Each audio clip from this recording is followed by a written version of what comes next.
భారతదేశం అంటేనే ప్రజాస్వామిక దేశం, పెట్టుబడిదారీ దేశం కాదు. అట్లాగే అధ్యక్ష తరహా పరిపాలన, ప్రెసిడెంట్ తరహా పరిపాలన కాదు. భారతదేశం ప్రజాస్వామ్యబద్ధంగా ఎన్నుకున్న అటువంటి వ్యవస్థ కలిగినటువంటి పరిస్థితి మన పార్లమెంటు ఉంది. అయితే ఇక్కడ ప్రజలు తమ ఓటు హక్కును ప్రత్యక్షంగా వినియోగించుకొని మన పార్లమెంటు సభ్యులను ఎన్నుకొని పార్లమెంటు సభ్యులందరూ కలిసి ప్రధానమంత్రిని ఎన్నుకునేటువంటి వ్యవస్థ మన భారతదేశంలో ఉన్నది. మనకు తెలియకుండానే క్రిమినల్స్కు ఓటేస్తున్నాం. మనకు తెలియకుండానే సీరియస్ క్రిమినల్స్కి, రేపులు చేసిన వాళ్ళకి, మర్డర్ చేసిన వాళ్ళకి, మానభంగాలకు చేసిన వాళ్ళకి, సెటిల్మెంట్ చేసిన వాళ్ళకి, ఈ వ్యవస్థను దోపిడీ చేస్తున్న వారికి, ఈ వ్యవస్థలో కరుడు కట్టినటువంటి నేరస్తులకు కూడా మనం ఓటేసి పార్లమెంటుకు పంపిస్తున్నాం. అంత దరిద్రంగా మనం ఎన్నికలలో పాల్గొంటున్నాం మనకు తెలియకుండా. ఒక్కసారి చూద్దాం దానికి సంబంధించినటువంటి ఎవరికి ఓటేస్తున్నాం, ఎవరి గురించి ఏం చేస్తున్నాం అనేటువంటిది చూద్దాం. మన భారతదేశ పార్లమెంటులో మొత్తంగా 243 ఒకసారి చూద్దాం.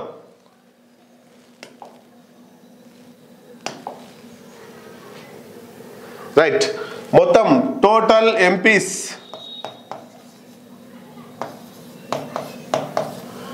ఇన్ పార్లమెంట్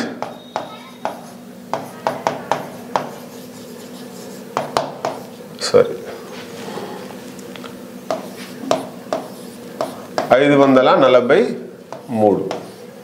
రైట్, ఈ 543 పార్లమెంటు సభ్యుల్ని ప్రత్యక్షంగా భారతదేశంలో ఉండే వివిధ ప్రాంతాలలో, వివిధ రాష్ట్రాల్లో ఉండేటువంటి ప్రజలు ప్రత్యక్షంగా ఓటేసి మనం వీళ్ళను ఎన్నుకుంటున్నాం. వీళ్ళను మన భారతదేశ లోక్సభకు పంపిస్తున్నాం. పార్లమెంట్ అంటే ఇక్కడ చూడొచ్చు మనం, పార్లమెంటు, రాజ్యసభ, లోక్సభ, ప్రెసిడెంట్, ఈ ముగ్గురిని కలిసి మనం పార్లమెంట్ అంటున్నాం. ఒక్కరినే పార్లమెంట్ అనం.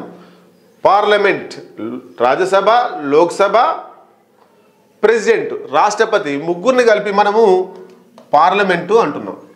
కాబట్టి ఈ ఒక్క లోక్సభలోనే 543 మంది లోక్సభ సభ్యులు ఉంటారు, రాజ్యసభలో 250 మంది, అట్లాగే రాష్ట్రపతి, వీళ్ళందరినీ కలిపి మనం పార్లమెంట్ అంటాం. ఈ పార్లమెంటులోని లోక్సభలో 543 మంది ఎంపీలను మనం ప్రత్యక్షంగా ఎన్నుకుంటాం. రాజ్యసభ సభ్యులను మనం ఎన్నుకోము, పరోక్షంగా ఎన్నుకుంటాం. అయితే దీనికి సంబంధించి ఇక్కడ మనం ఒకటి చూడొచ్చు, గూగుల్లో కొట్టినా కూడా మీకు ఒకటి వస్తుంది.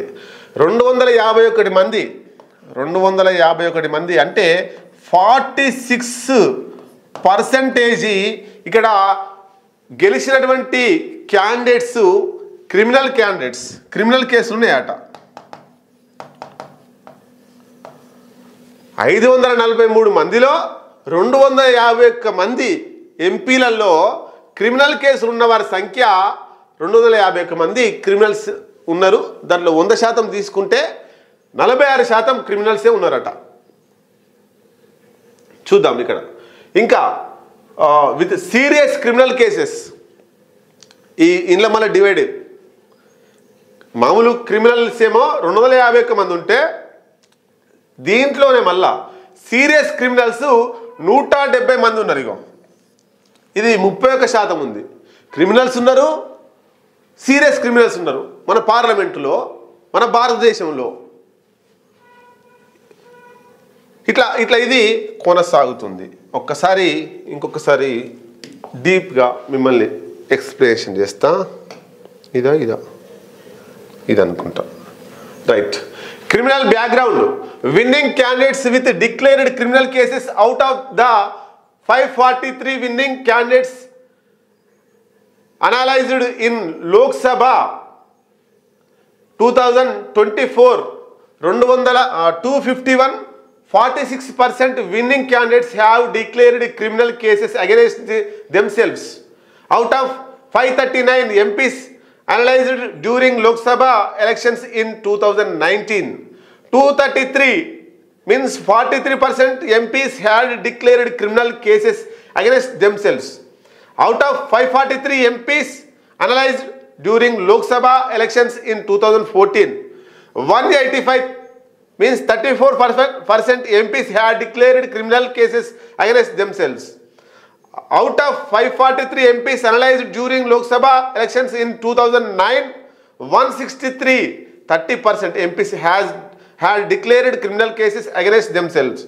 There is an increase of 55 in the number of MPs with declared criminal case since 2009. ఈ లెక్కలు నేను ఇచ్చినాయి కాదు, మీరు ఒక్కసారి గూగుల్లో కొడితే మీ అందరికి కూడా వస్తాయి. అంటే 2009లో 55%, ఇగో 30% ఉంది 2009లో. ఇప్పుడు ఎంతకు వచ్చింది 2024లో అంటే 46%. ఎటు పోయింది అది? 46% వచ్చింది. ఇగో 2009లోనేమో 162 మంది క్రిమినల్స్ ఉండే, అది 30%గా ఉండే. 2009లో 162 మంది, ఇది 30%, 30%. 2024కు వచ్చేసరికి ఇది పెరిగింది, 251 మంది పెరిగిర్రు, ఇది 46%కి వచ్చింది. క్రిమినల్ సంఖ్య లోక్సభలో పెరిగిర్రు. ఇది మనం గుర్తుపెట్టుకోవాల్సింది. మనం ఎవరికి ఓటు వేస్తున్నాం, ఎవరికి పార్లమెంటుకు లోక్సభకు పంపిస్తున్నాం అనేటువంటిది చూడాలి. Winnowing candidates with serious criminal cases ఉన్న వాళ్ళు ఇదంతా మనం ఒకసారి చూసుకోవచ్చు. 2009లో 76% ఉంటే,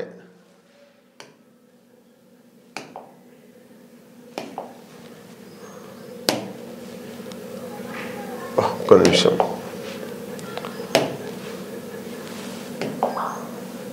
2009లో